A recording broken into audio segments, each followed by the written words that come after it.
Olá, meus queridos amigos, sejam muito bem-vindos. Hoje nós vamos conversar sobre o caminho que a nossa sociedade está tomando. Estamos num período de reforma. Desde o começo eu tenho tentado fazer uma reforma para trazermos algo claro, objetivo, sem muitas firulas, trazendo para vocês uma nomenclatura que expresse realmente o que estamos tentando fazer, o que queremos dizer. Então, nós utilizamos a palavra quimbanda, mas nós usamos a palavra quimbanda apenas para expressar que trabalhamos com Exus e Pombagiras. Também não são apenas esses tipos de energia que trabalhamos. Também temos encantados, elementais, yoginis, que são representantes das rainhas, que não são pombagiras, e outros seres que também atuam dentro da nossa sociedade. Mas utilizamos essa palavra quimbanda para que as pessoas saibam que estamos trabalhando com energia do polo negativo, para elas saberem, é a esquerda, né? Entre aspas, é aquela esquerda que a Umbanda tanto fala. A Umbanda diz, quando vai trabalhar com Exus e Pombagiras, que vão fazer uma quimbanda, uma gira de quimbanda, uma gira de esquerda.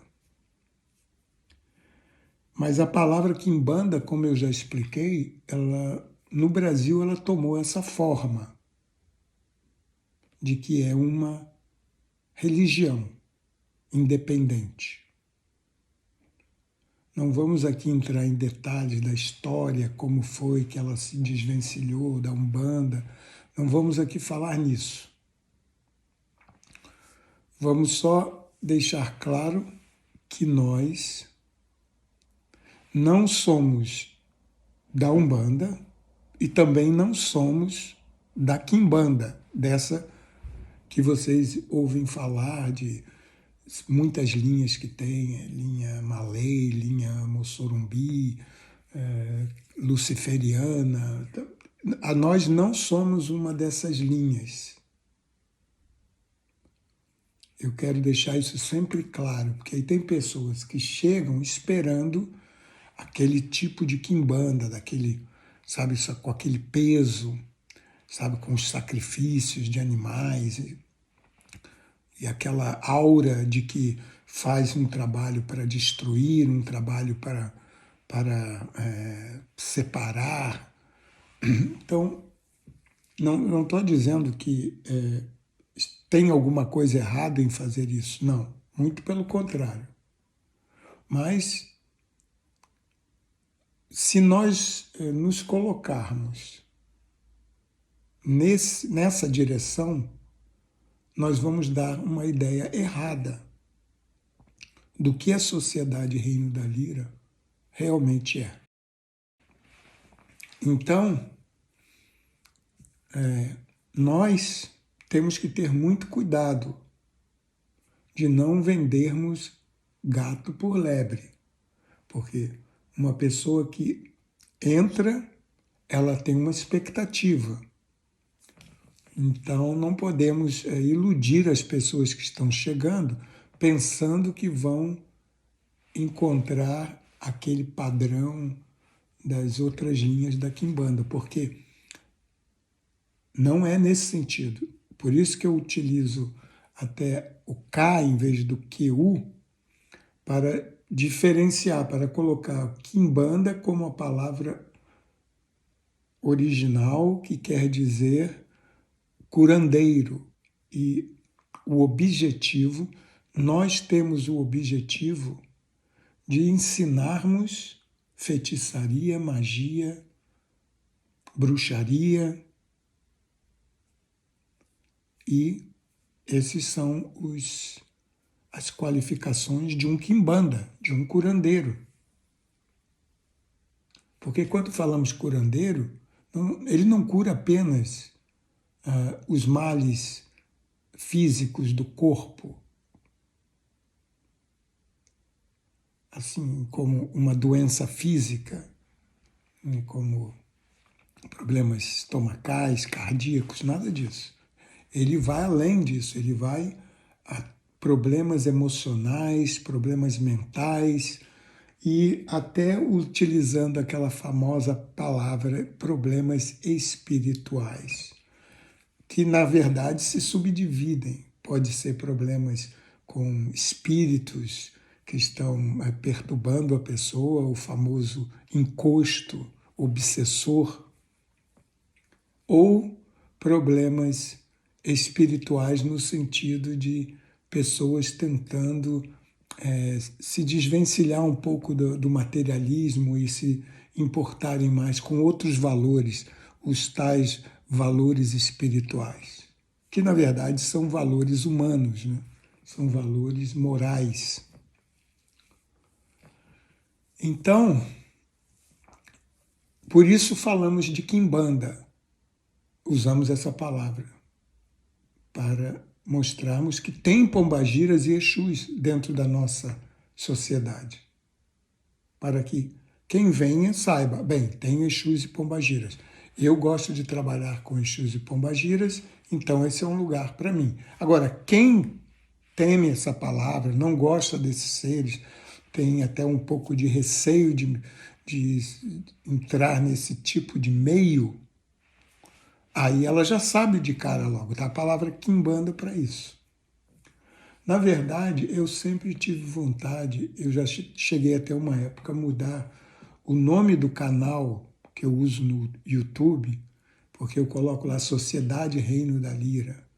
Então, eu às vezes tenho vontade de colocar, por exemplo, Rainhas da Quimbanda, por exemplo. Seria um nome que eu teria vontade de, talvez eu troque para esse, Rainhas da Quimbanda. Por quê? Porque dá um diferencial para o nosso trabalho. As pessoas já vêm de cara entendendo como é. Então, eu gosto de deixar claro logo. Por isso, provavelmente, eu vou mudar o nome do canal. A Sociedade Reino da Lira, ela é o nome da linhagem que seguimos. Dentro da Sociedade Reino da Lira, trabalhamos nessa facção no qual temos a predominância das rainhas. Mas isso não quer dizer que os reis tenham menos importância. Assim como, por exemplo, eu vou dar um exemplo a vocês. Na Noruega, aqui funciona um sistema matriarcal. Por quê? É fácil, é só ir na história do país. Não só da Noruega, como da Escandinávia. Aqui eram os vikings no passado. Vikings eram ou mercadores ou saqueadores. Então, os vikings eles saíam de barco para trocar as mercadorias, para saquear, depende do tipo de viking. Então, quando eles saíam, e os homens, as mulheres ficavam com as crianças e com os animais, com a casa, com as terras, cuidando. As mulheres cuidavam da terra. E os homens ficavam fora muito tempo. os vikings chegaram a ir à América do Norte bem antes de Cristóvão Colombo. Dizem, né, que eles foram mortos lá, que eles tentaram, com certeza, saquear os índios, nativos americanos, né? Não são índios, são nativos. A palavra índios vem depois eu conto essa história de onde vem essa palavra índio. Então esses nativos mataram, isso é o que a história conta, né? Que eles mataram os vikings, os nativos norte-americanos. Então, para vocês verem, eles faziam viagens longas, ficavam muito tempo fora. Então as mulheres tomavam conta, elas governavam. Então isso está no DNA, está na cultura da Escandinávia. Então aqui é um sistema matriarcal. Claro, assim, é explícito. As mulheres, elas... Não é assim... Às vezes as pessoas pensam, quando você fala isso, que as mulheres mandam, os homens ficam lavando o chão. Não é nada disso. Você vê que o atual primeiro-ministro é um homem. A anterior era uma mulher. Então, tem vezes que o primeiro-ministro... E tem um rei e uma rainha. E o rei tem muita importância. Para você ver, mesmo dentro de um sistema matriarcal, tem um rei no poder, né? Ele não é bem um governante, ele é mais assim, tipo um embaixador. O embaixador da Noruega para o mundo. Na Índia, existe também esse lado matriarcal, mesmo nas linhas do polo positivo. Por exemplo, dentro do Vaishnavismo,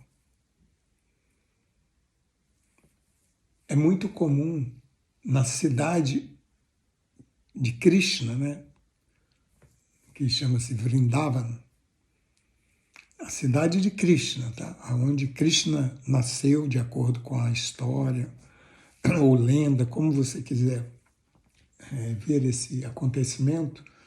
Se Krishna nasceu nessa cidade, essa encarnação dele, né? Uma encarnação que ele veio nessa cidade e lá ele teve os seus feitos maravilhosos, mirabolantes. Krishna, ele tinha uma amante, porque na Índia, naquele tempo, não existia monogamia, né? Muito difícil alguém casar, por exemplo, um homem casar apenas com uma mulher ou uma mulher casar apenas com um homem. Tanto é que teve uma rainha que casou com os 5 irmãos, que eram os Pandavas. E ela tinha um palácio com cada um deles. Então ela não ficava com os 5 juntos. Ela ficava um tempo com um, depois ia para o outro, até ela ficar com os 5. Então isso era comum na Índia naquela época. E Krishna, ele tinha muitas esposas. Mas Krishna, ele vem com essa encarnação para mostrar o amor dos amantes. Aí é que você vê como são as coisas, a cultura de um país, né? Você vê, no Brasil isso não daria certo, né? De jeito nenhum. Então, a amante de Krishna chamava-se Radha, ou Radharani, mas ela é conhecida como Radha. E ela era casada, mas eles estavam sempre naquele sentimento de separação. Sabe a separação? Que um casal de amantes, eles querem estar juntos, mas eles estão na sua vida, com os seus esposos. Mas eles ficam pensando o tempo todo, porque isso é apenas uma forma de dizer que o amor que nós teríamos que direcionar a Krishna e a Radharani é o amor dos amantes, não o amor conjugal, não o amor do marido e da esposa. Entende? Porque o amor do marido e da esposa é um amor com uma intensidade mais morna, né? Porque ele já passou por aquele período, já, sabe, da paixão enlouquecida e foi agora para aquela temperatura mais amena. Mas com os amantes, não. Os amantes têm aquela paixão enlouquecida que ficam o tempo todo pensando e é como uma meditação. Está sempre pensando no amado. Por quê? Porque está separado. Não mora com ele, não está junto dele.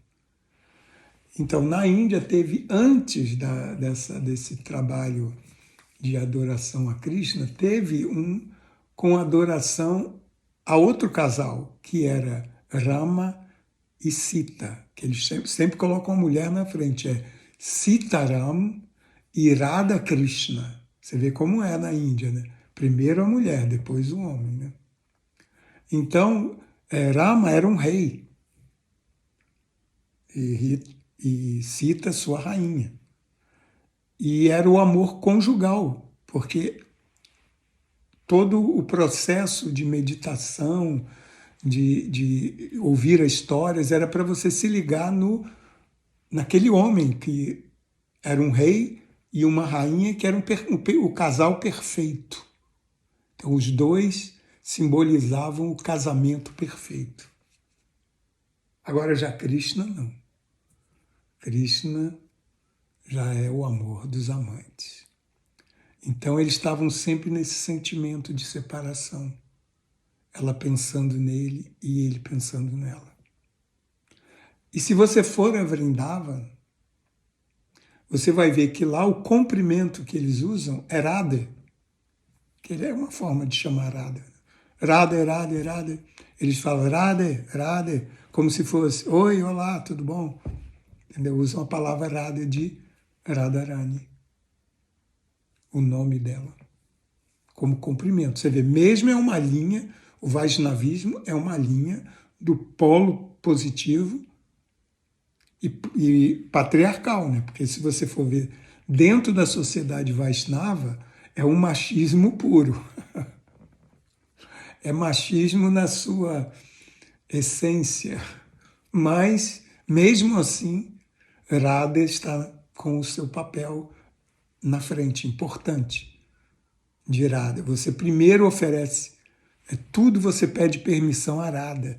Por quê? Porque lá eles acreditam que quando você quer agradar alguém, você agrada primeiro a mulher, né? Você pede, se você vai pedir alguma coisa, por exemplo, se você vai pedir algo, você pede para sua mãe, porque o seu pai sempre tem aquela tendência mais dura, né?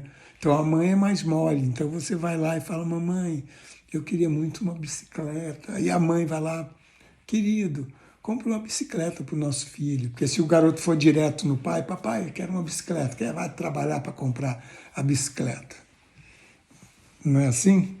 Então a mulher, você chega melhor na mulher, sabe? Porque ela é mais flexível, ela é mais como água. Né?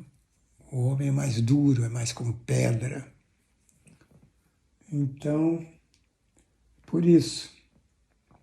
Então, mesmo uma linha de direita, de polo positivo, Vaishnava, eles têm a tendência a terem Radha como praticamente a principal. Então, e no Shaktismo? Aí no Shaktismo você foi para a energia do polo negativo, energia feminina.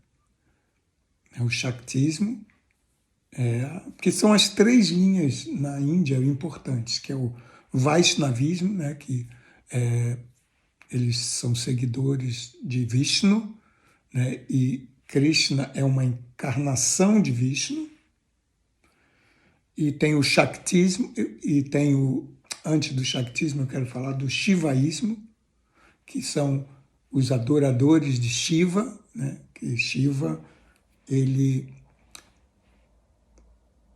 apesar de ser uma energia masculina, ele está sempre ligado a Shakti.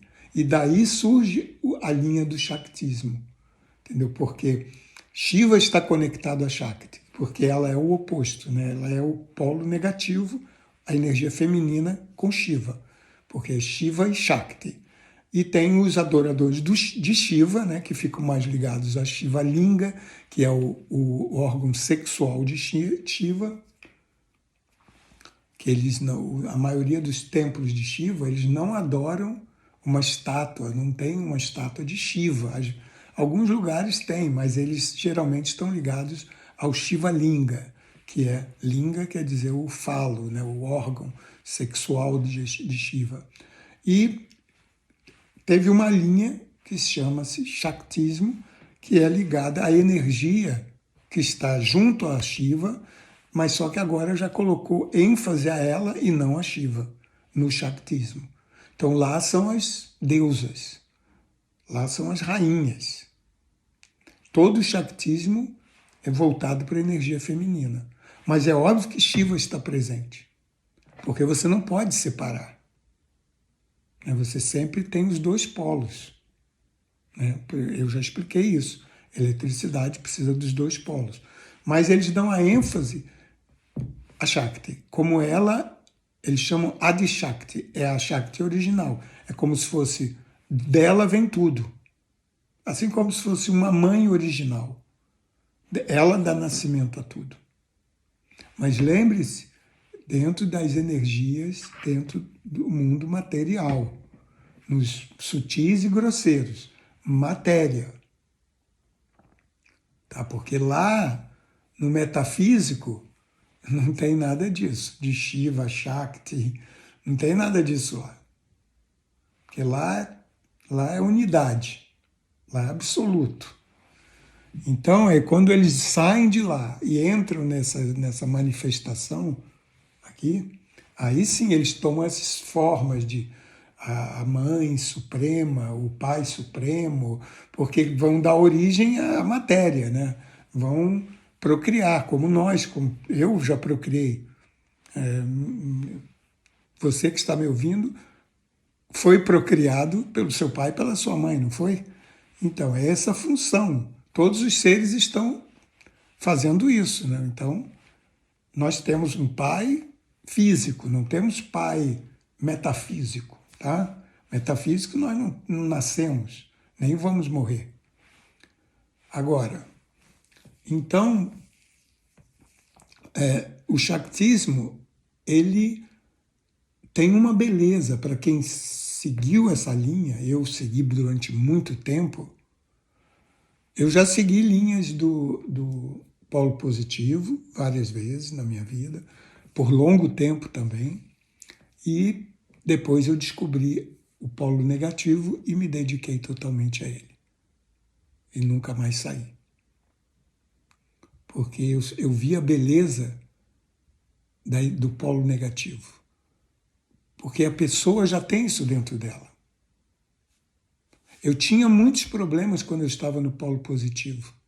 Sempre contestando, sempre argumentando de que estava errado, alguma coisa estava errada. Mas não é que esteja errado, estava errado para mim. Entendeu? Está errado para você. Por exemplo, se você é um bom artesão, tem muita habilidade com as mãos, e de repente te colocam num escritório para fazer contabilidade, não é que contabilidade está errada. Não, está errado para você, que é um artesão, que tem outras habilidades. Mas tem pessoas que se encaixam muito bem naquele escritório. Entenda? Funciona dessa forma. Porque tem pessoas que gostam de dizer, não, a minha linha está certa, as outras estão todas erradas. Ah, o polo positivo está errado.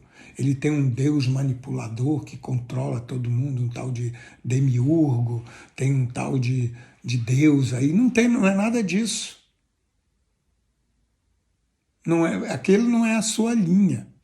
Mas aquela linha funciona muito bem do jeito deles.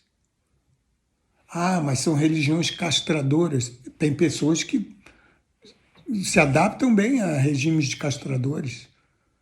Vai no Oriente Médio. Está tendo uma Copa do Mundo agora, né? Vai ver como funciona aquele país, o Catar. Vai lá para Doha, passa um fim de semana lá em Doha, você vai ver. Você não pode beber, não tem bebida alcoólica, não pode segurar a mão do seu amado, não pode beijar, não pode abraçar ninguém, pode ir preso. Não pode fotografar por exemplo, o palácio lá, não pode, exército, polícia, não pode fotografar nada. Então, isso são regimes, mas vai perguntar se as pessoas de lá são infelizes. Não são. Porque se ela for muito infeliz, ela vai embora. Então, existe um sapato, um número de sapato para você calçar e ficar confortável. Agora, não podemos atacar os outros, dizer, eu ficar daqui agora, nunca morei lá. E eu começar a dizer, não presta, não presta, é horrível. Aqui é Noruega mesmo. Tem, por exemplo, aqui bebida alcoólica só é vendida no bebidas fortes, cerveja não. Cerveja pode vender em supermercado. Mas tem um monopólio, uma loja do governo que vende bebida alcoólica. E eles têm uns horários assim muito estritos, por exemplo. Todos os dias fecha às 6 da tarde. Depois de 6 você não compra mais. E aos sábados, antes fechava às 3 e agora fecha às 4. Então, às 4 da tarde do sábado, aí acabou, você não compra mais. Aí só uma cerveja no supermercado. E cerveja vende só até às 8 da noite no supermercado e nos sábados até às 6. Então, 8 e 6. Então, domingo tudo fechado. Você não compra álcool, só nos bares e restaurantes. Muitos dizem que isso é uma jogada para que você vá beber nos bares e restaurantes. Outros dizem que é um costume do cristianismo, né? Porque apesar de aqui ser um país basicamente secular e ateísta, né? 90% das pessoas são ateístas, eles seguem muitas tradições do cristianismo, porque aqui tem muitas igrejas, estão vazias, mas tem muitas igrejas. E foi triste o que aconteceu aqui, porque o cristianismo acabou com a cultura nórdica, né? Acabou com Odin, com Freya, com Thor, com todos essa mitologia que era tão bonita e tão forte, como a da Índia, assim. Tinha a mesma força. E o cristianismo veio com a espada e quem que você quer? Quer Thor? Quer Odin? Tchum, corta a cabeça. Foi assim, foi com a espada aqui. O cristianismo veio assim, avassalador. Acabou com a cultura nórdica. Então, se vocês pensam que são bonzinhos, que aqueles que estão cultuando não são bonzinhos, não. Tem os dois lados aí, tá? Mas, sabe, cada um segue o que quer, cada um faz o que quer, e não sou eu que vou dizer quem está certo, quem está errado. Eu posso apontar alguns erros na filosofia dos outros, e assim como eu aceito que apontem erros na nossa filosofia. Porque é de direito, né? Direitos iguais para todos. Então, esse negócio de ficar dizendo que esse Deus do cristianismo, do judaísmo e tal, é um Deus maligno, aprisionador, isso daí é bairrismo, isso. Você está sendo bem bairrista, né? Que era aquela briguinha idiota, né? Porque cada um na sua, cada um tem uma linha que ele vai se sentir bem.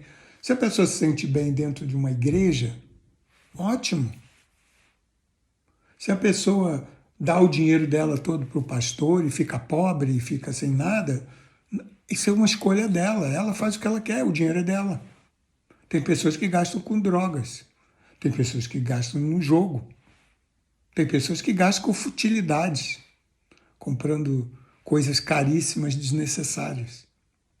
Cada um faz o que quer. Se ela quer dar o dinheiro para a igreja crescer, o problema é dela. Mas você não pode concordar com isso e querer ir lá e dizer, não, você está certo. Não, você discorda, mas cada um faz o que quer.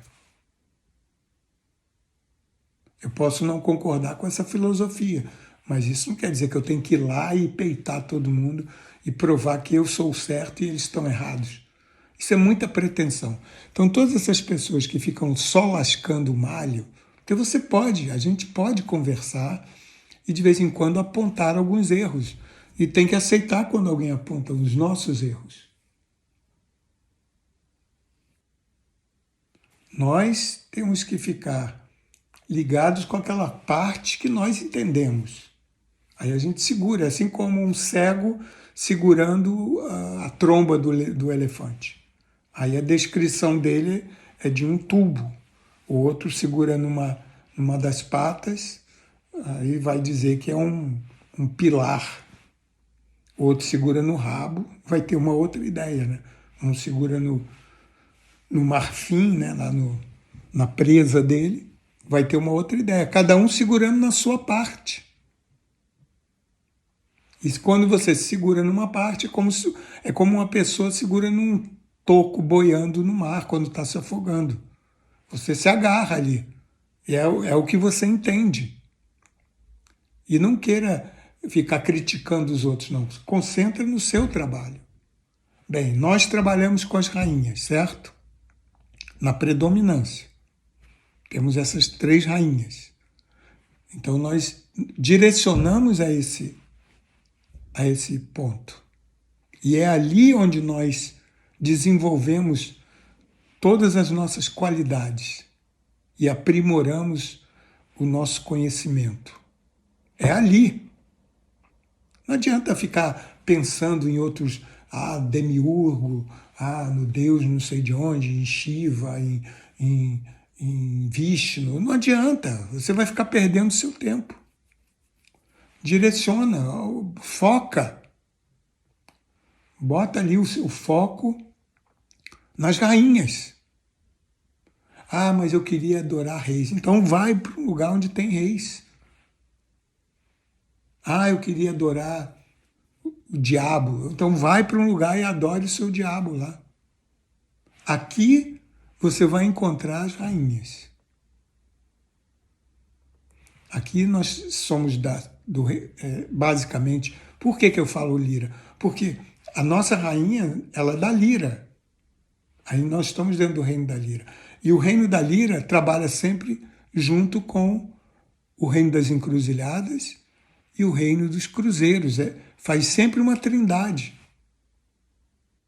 Com a rainha da lira e a rainha dos cruzeiros e a rainha das encruzilhadas. Então ali nós conseguimos fazer essa triangulação. Que tudo é baseado nessa triangulação. Por isso que são 3 rainhas.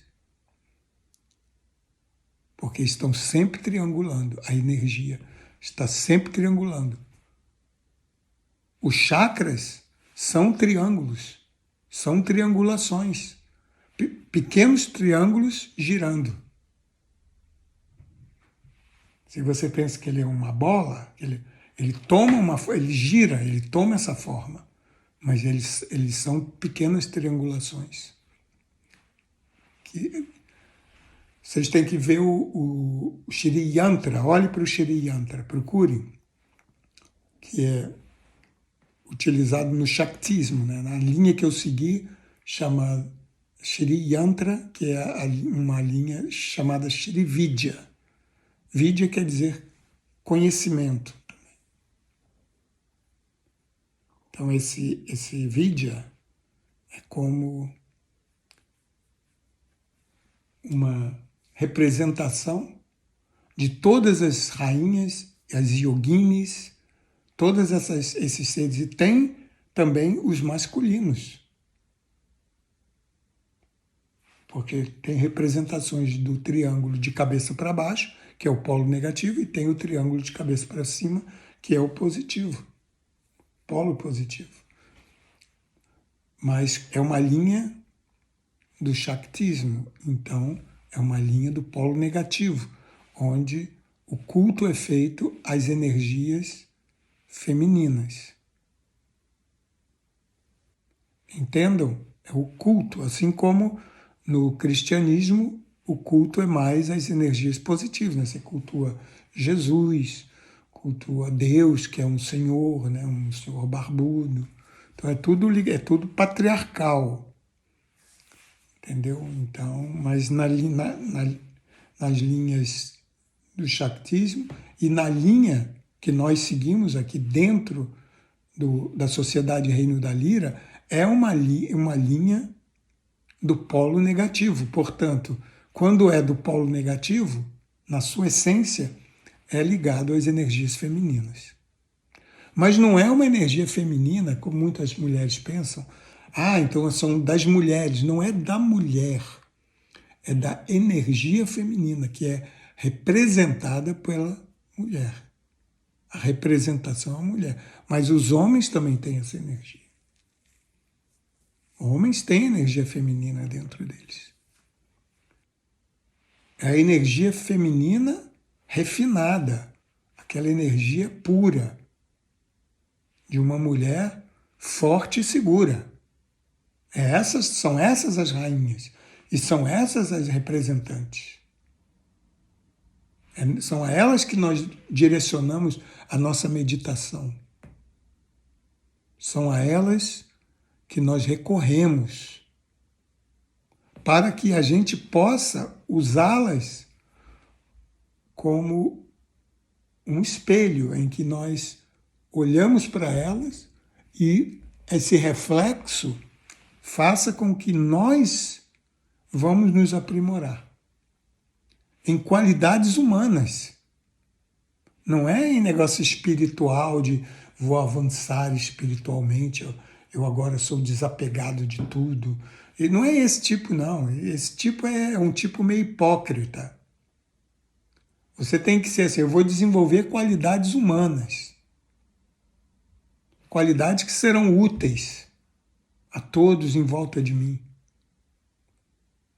Eu não vou dar nenhum show de avanço espiritual, não. Eu vou simplesmente me tornar uma pessoa melhor. Ser mais amigo, mais compreensivo, mais coerente com os meus atos. Fazer sempre pensar no próximo, não apenas em você mesmo. Quando você começa a chegar a esse ponto, esse é o avanço.